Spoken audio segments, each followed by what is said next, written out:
Assalamualaikum warahmatullahi wabarakatuh. Perkenalkan, nama saya Cintina Dewi Wasita dengan NIM 231080202141. Di sini saya akan menjelaskan tentang kewirausahaan dan kepemilikan bisnis. Kewirausahaan merupakan proses dalam melakukan atau menciptakan suatu hal baru dengan cara kreatif dan penuh inovasi dengan tujuan memberi manfaat dan memberi nilai tambah. Kewirausahaan ini melibatkan aktivitas yang dapat diamati secara fisik atau nyata maupun berwujud karakter atau perilaku yang bersifat tidak terwujud. Kemudian adapun ciri-ciri kewirausahaan yaitu yang pertama memiliki keberanian, yang kedua yaitu mempunyai semangat yang tinggi dan kemauan yang keras, yang ketiga mempunyai adanya analisis yang baik, yang keempat yaitu berjiwa pemimpin dan tidak berperilaku konsumtif, yang kelima membuat keputusan dan melaksanakannya, dan yang keenam yaitu memiliki pengabdian yang besar terhadap bisnis itu sendiri. Kemudian adanya kewirausahaan itu akan sangat diharapkan oleh pemerintah. Presentasi kewirausahaan di Indonesia masih sangat rendah jika ditotal dari jumlah penduduk di negara itu sendiri. Kewirausahaan ini memiliki kontribusi besar. Di antaranya adalah yang pertama menciptakan lapangan kerja.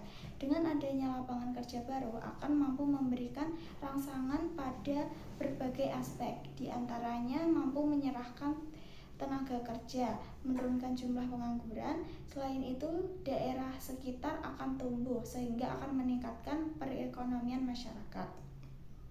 Yang kedua ada inovasi.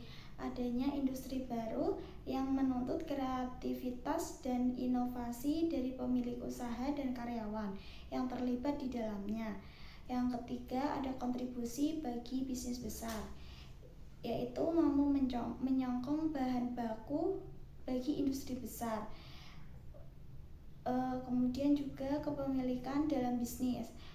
Kepemimpinan adalah sebuah kemampuan atau kekuatan dari dalam diri seorang untuk memimpin dan mempengaruhi orang lain dari dalam hal kerja, di mana tujuannya untuk mencapai target yang telah ditentukan. Sedangkan pengertian dari pemimpin adalah seorang yang diberi kepercayaan sebagai ketua dalam sistem sebuah organisasi ataupun perusahaan. Dengan itu, maka seorang pemimpin harus mempunyai kemampuan untuk memerintah dan mempengaruhi seorang atau sekelompok orang. Kemudian karakter yang dimiliki pemimpin yaitu diantaranya pembelajaran, kemudian pelayanan, yang ketiga pembawa energi positif, yang keempat fasilitator, kemudian penasehat. Kemudian faktor kegagalan bisnis yaitu disebabkan karena adanya ketidakmampuan manajerial, kurangnya pengalaman, kurangnya perhatian, rendahnya sistem pengendalian, dan juga kurangnya modal.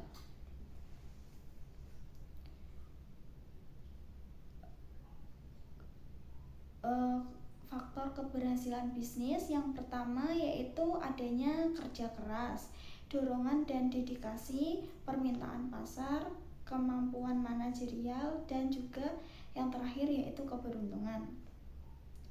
Kemudian kepemimpinan bisnis yang pertama yaitu koperasi. Dalam koperasi ini secara umum dianggap sebagai entitas yang terpisah dan kepemilikannya dan kewajiban pemilik meluas sehingga terbatas investasi mereka. Kemudian yang kedua ada non-koperasi. Kepemilikan non-koperasi ini ada dua, yaitu kepemilikan secara tunggal dan juga kepemilikan secara bersama. Yang ketiga adanya kepemilikan bisnis di Indonesia.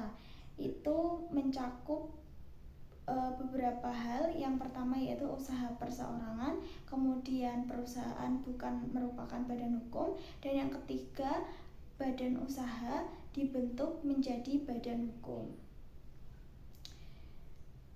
Sekian dari saya. Bila ada kekurangan mohon maaf. Saya Ummahatul Sholihah akan melanjutkan pembahasan materi selanjutnya, yaitu tentang pengembangan produk dan penetapan harga. Produk sendiri adalah barang, jasa, atau gagasan yang dipasarkan untuk mengisi kebutuhan dan keinginan konsumen. Pelanggan membeli produk karena nilai penawaran, jadi produk yang berhasil merupakan paket nilai yang memberikan manfaat atau memiliki ciri khas. Paket nilai sendiri yaitu tentang kualitas terbaik yang berwujud maupun yang tidak berwujud yang dibangun perusahaan ke dalam produknya. Mengklarifikasi barang dan jasa itu terbagi menjadi dua kelompok, yaitu pembelian produk konsumsi dan pembelian produk industri. Seperti proses pembelian produk industri dan produk konsumsi berbeda jauh, demikian pula memasarkan produk kepada konsumen sangat berbeda dengan memasarkan produk ke perusahaan dan organisasi lain. Mengklarifikasikan produk konsumsi dibagi menjadi ketiga kategori, yaitu barang kebutuhan sehari-hari, misalnya susu dan koran. Sedangkan jasa kebutuhan, misalnya restoran cepat saji. Kedua, barang belanjaan, misalnya seperti perlengkapan rumah tangga dan perlengkapan komunikasi. Sedangkan jasa belanja, misalnya reservasi hotel atau penerbangan. Barang kebutuhan khusus, misalnya gaun pengantin dan jasa kebutuhan, misalnya catering resepsi pernikahan atau asuransi kesehatan. Selanjutnya adalah pengembangan produk baru. Pengembangan produk baru adalah seni manajemen serta proses yang dilakukan perusahaan dalam mengembangkan produk, memperbaiki produk atau memperbanyak kegunaan produk ke segmen pasar yang ada dengan asumsi pelanggan menginginkan unsur-unsur baru tentang produk. Pengembangan produk juga merupakan proses perubahan yang dilakukan terhadap produk yang telah terdapat sekaligus proses pencarian inovasi buat menambah nilai terhadap barang lama dengan mengkonversikannya kepada produk tersebut. Dengan adanya pengembangan produk berarti perusahaan telah memahami ihwal kebutuhan dan keinginan pasar. Proses pengembangan produk baru bukan hal yang praktis bagi perusahaan yang menjalankannya. Proses pengembangan produk buat setiap perusahaan pula tidak sama, tergantung proses serta taraf kompleksitasnya. Dan umumnya kegiatan ini lebih membutuhkan daya analisis intelektual dan manajemen organisasi. Pengembangan produk memiliki 7 proses, yaitu gagasan produk, penyaringan, pengujian konsep, analisis bisnis, pengembangan prototipe, pengujian produk, dan komersialisasi. Memperpanjang siklus hidup produk. Dalam memperpanjang produk yang mulai memasuki tahap penurunan atau bahkan yang baru mati, terdapat 3 metode yang dapat dilakukan, yaitu yang pertama, perluasan produk atau produk extension, di mana suatu produk lama yang dipasarkan secara global daripada domestik. Produk yang mengalami penurunan pada pasar domestik mungkin akan memberikan nilai tambah bagi konsumen yang berada di luar negeri. Kedua, adaptasi produk atau produk adaptation. Produk dimodifikasi untuk dapat membuat sebuah perusahaan akan menarik konsumen baru di negara lain. Yang ketiga, reintroduksi atau menghidupkan kembali produk lama yang ketinggalan zaman ke pasar yang lebih baru. Selanjutnya kita akan membahas tentang identifikasi produk pemasar. Pemasaran harus mengidentifikasikan produk sehingga konsumen dapat mengenali produk tersebut. Dalam hal ini terdapat 2 hal yang penting, antara lain pemerakan atau branding dan pengemasan atau packaging. Pemerakan pertama yaitu pemerakan produk. Pemerakan produk yaitu proses menggunakan simbol untuk mengkonsumsikan kualitas suatu produk yang dibuat oleh produsen dengan pemekaan yang baik terhadap manfaat yang bisa diambil, antara lain adalah kesadaran merek. Dengan adanya hal ini, konsumen akan menyadari dalam benak mereka ketika sedang mempertimbangkan suatu produk.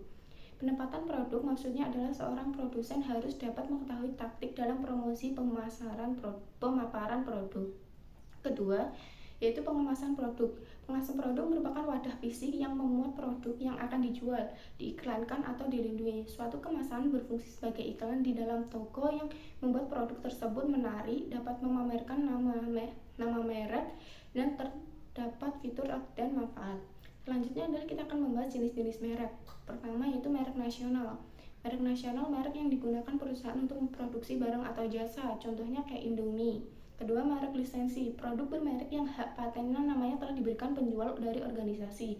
Contohnya kayak Alfamart, Indomaret, dan Trafficgood. Yang ketiga adalah merek pribadi. Merek pribadi adalah merek yang dimiliki oleh pedagang atau distributor dari barang dan jasa.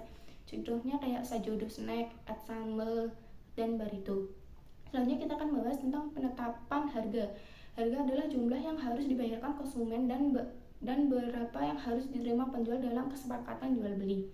Tujuan penetapan harga meraih laba, menutup biaya produksi, memenangkan persaingan pasar, mendapat kesan positif dari konsumen. Selanjutnya kita akan bahas tentang alat penetapan harga.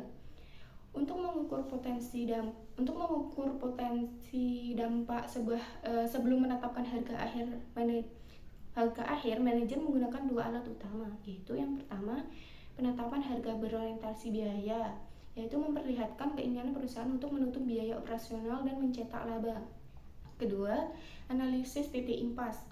Di sini mengidentifikasikan jumlah unit yang harus dijual agar menghasilkan pendapatan total yang sama dengan total biaya.